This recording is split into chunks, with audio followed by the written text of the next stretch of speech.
gente! Eu sou a Renata, servidora do FSU há 12 anos. Eu sou vice-coordenadora do NUGEDS, o Núcleo de Gênero e Diversidade Sexual do Campus Pelotas.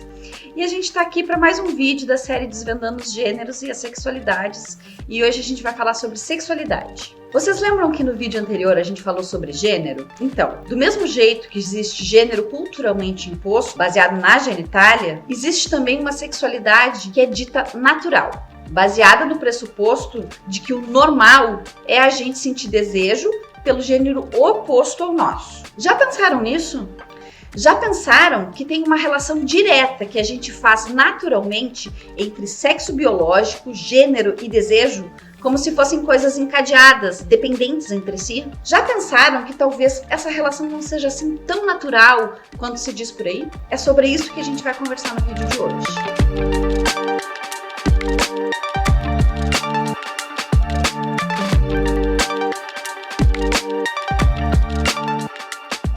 Se ligando na naturalidade com que lidamos com o conceito de sexualidade, o nome disso é heterossexismo. Essa pressuposição é reforçada através das mídias, dos materiais escolares, da cultura popular, quando, por exemplo, só vemos representações de casais heterossexuais. A nossa amiga Adriane Henrique deu um nome e sobrenome para essa imposição sexual de heterossexualidade como norma, a heterossexualidade compulsória. A lógica da heterossexualidade compulsória é fundamentada em um modelo binário de diferença sexual.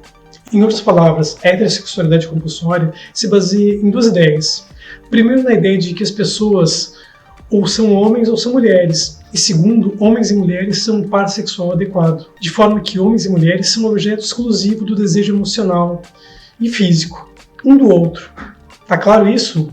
Outra amiga nossa, a Judith Butler, se inspirou nessa ideia de heterossexualidade compulsória e lançou a ideia de que existe uma matriz heterossexual, que é basicamente um diagrama que enquadra todo mundo. Pessoas nascidas com um corpo feminino são entendidas como mulheres e são atraídas por homens. O oposto se dá da mesma forma, quer dizer, pessoas nascidas com um corpo masculino são homens e são atraídas por mulheres.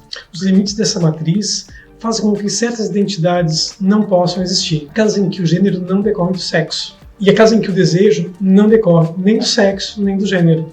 Essa galera não cabe na matriz heterossexual. E isso acaba criando outras matrizes subversivas, onde cabem outros modos de viver a sexualidade. Tá, mas afinal, que raios é a tal da sexualidade? A sexualidade não se limita à significação das relações sexuais.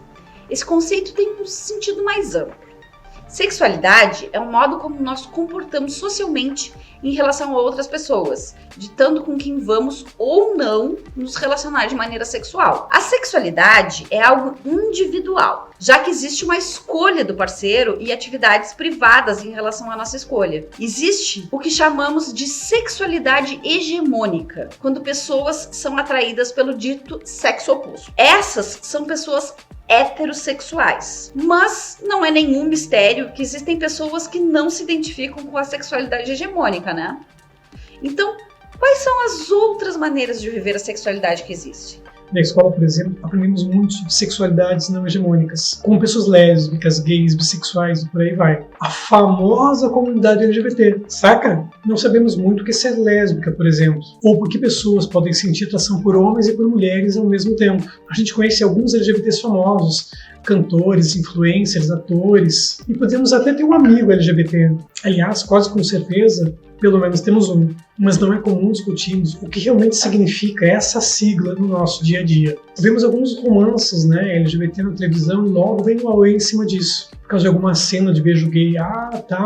Aí tem um beijo gay. Daquele super-herói que para a maioria dos fãs não poderia ser um LGBT. Tá ligado nisso? Mas o que talvez você não saiba é que nós estamos em todos os lugares. Te atendemos na padaria, somos seus professores, vizinhos e colegas. O que acontece é que não pensamos de cara na sexualidade de uma pessoa, a não ser que ela dê muita pinta. Mas com certeza esse não é um assunto que se discuta muito na escola. Ainda existe um tabu muito grande em volta dessa realidade. Por exemplo, já pensou por que você aprende sobre casais heterossexuais nas suas aulas de educação sexual e nada sobre casais LGBT? E isso pensando que você tem aulas de educação sexual na sua escola. Por que nos livros didáticos só aparecem casais heterossexuais? Já pensou que em uma aula de educação sexual não adianta distribuir camisinhas externas para as meninas lésbicas? Essa falta de educação para a diversidade faz com que jovens gays, lésbicas e bis, cis ou trans,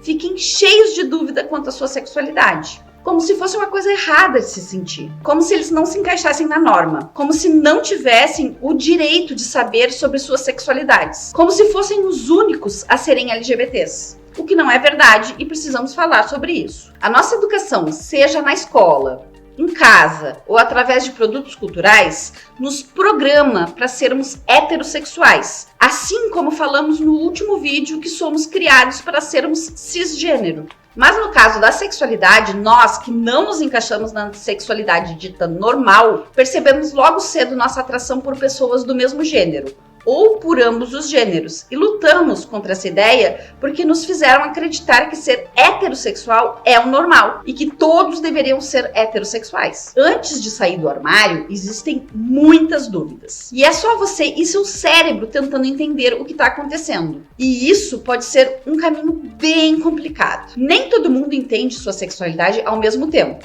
Não é uma mágica que acontece com o boom da puberdade para todo mundo. Alguns sabem desde cedo e outros vão entender ou sentir depois de adultos. Aqui vamos falar um pouco da nossa comunidade e as sexualidades que envolvem ela. Somos professores LGBT falando um pouco sobre as nossas experiências, que não são representativas de todos os LGBTs com certeza. Somos pessoas brancas e cisgênero, que podem ajudar com alguma experiência, mas ela não é universal. Talvez você não concorde com tudo que a gente tem a dizer, ok? E tá tudo bem, porque discordar é levado numa boa aqui, já que sexualidade e gênero são ideias individuais e as pessoas podem e devem ter opiniões sobre isso. Existe muito a ser falado sobre a sexualidade hegemônica. Aqui vamos falar sobre isso de uma forma mais geral. Mas fiquem tranquilos, na sequência teremos vídeos para falar de cada uma das letrinhas que formam essa comunidade LGBTQIA+. Tudo isso para entender melhor essa galera. Antes da gente começar a falar sobre isso, é importante pensar que as sexualidades têm a sua história. Tá, mas o que isso quer dizer? Que a sexualidade é feita de conceitos e de identidades que não são naturalmente definidos, mas que foram sendo construídos ao longo de uma história, por uma série de discursos científicos, jurídicos, psicológicos. Quer um exemplo? Antes do século XVIII e XIX, as pessoas que praticavam atos sexuais com alguém do mesmo sexo eram consideradas sodomitas. Depois do século XIX, passamos a usar a palavra homossexual para definir essa pessoa. Além de deixar de lado esse rolê religioso que estava impregnado nessa ideia de sodomia, a gente cria uma identidade para quem pratica o ato. Deu para entender? Antes se falava do ato em si. Depois começou a se identificar a pessoa que pratica o ato. Enfim, o que a gente quer dizer é que sempre que a gente fala de alguma identidade específica aqui no canal, a gente está falando do momento em que a gente vive e das identidades e rótulos que circulam por aí, que são frutos da nossa cultura. Então, por onde começamos? Em primeiro lugar, fazer uma diferenciação. Existem pessoas que sentem desejo e atração sexual, enquanto outras pessoas não sentem. Sentem pouca ou sentem só de vez em quando. Não sentir atração sexual não é uma doença, tá? Nem um transtorno, nem um distúrbio. É o que a gente chama de assexualidade. A assexualidade é uma vivência válida e diversa. Existem várias categorias fora das pessoas que sentem atração sexual sempre. Os assexuais estritos são pessoas que nunca sentem atração sexual. Afinal, sexo não é tudo na vida, né? Dentro da assexualidade tem a chamada área cinza. Pessoas que estão entre os assexuais estritos e os alossexuais. Aquelas pessoas que sentem atração sexual. Elas podem ser, por exemplo, demissexuais e só sentirem tesão depois de criar um vínculo emocional com alguém. Ou grey assexuais, que só sentem um tesãozinho bem fraquinho lá de vez em quando.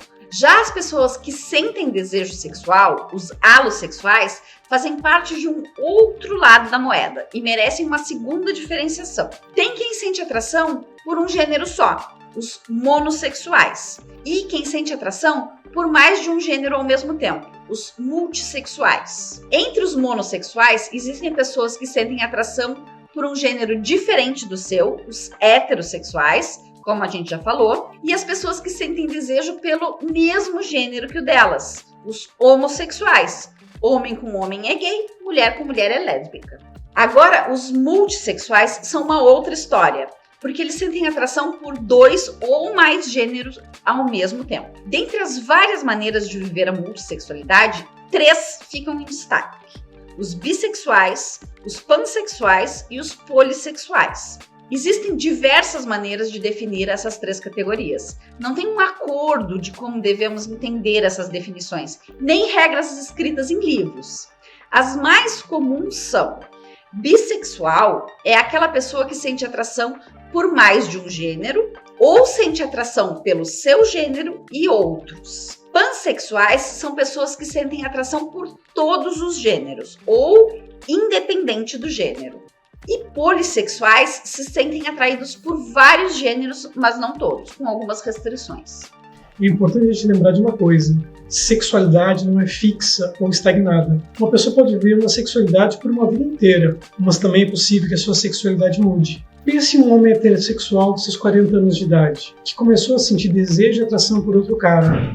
Dizer que ele é um homossexual enrustido, ou que só agora ele está se permitindo sair do armário, é jogar fora todas as outras relações que esse homem teve até esses 40 anos, sendo heterossexual. Pessoas homossexuais podem começar a sentir desejo pelo gênero oposto, assim como pessoas heterossexuais podem começar a sentir desejo por 2 gêneros, e pessoas multissexuais podem perder o interesse em algum gênero que passam a vida inteira desejando.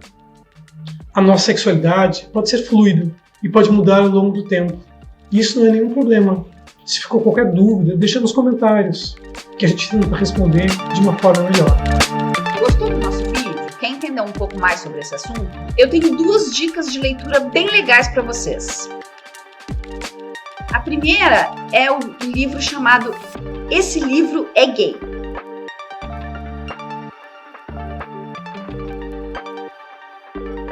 Outra dica é a coleção História da Sexualidade. São 4 livros muito interessantes.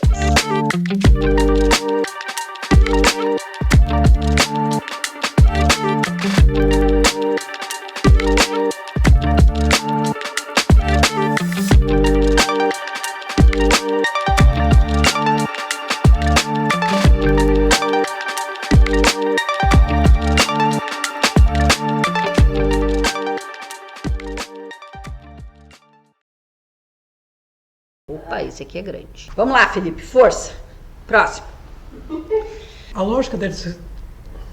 Não consigo falar heterossexualidade. Não consigo, cara, não consigo. Me fere.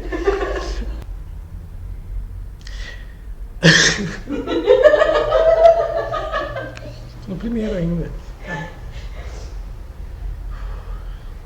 A lógica da heterossexualidade...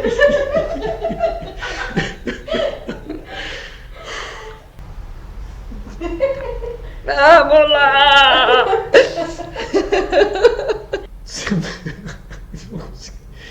Sendo heterossexual. Mas... Sendo... não foi. Sendo heterossexual. Eu vou dizer, Felipe, todas as vezes que eu não consigo falar heterossexual. Percebemos logo Sendo heterossexual. Não posso pensar, só um pouquinho. Sem pensar. Sendo heterossexual.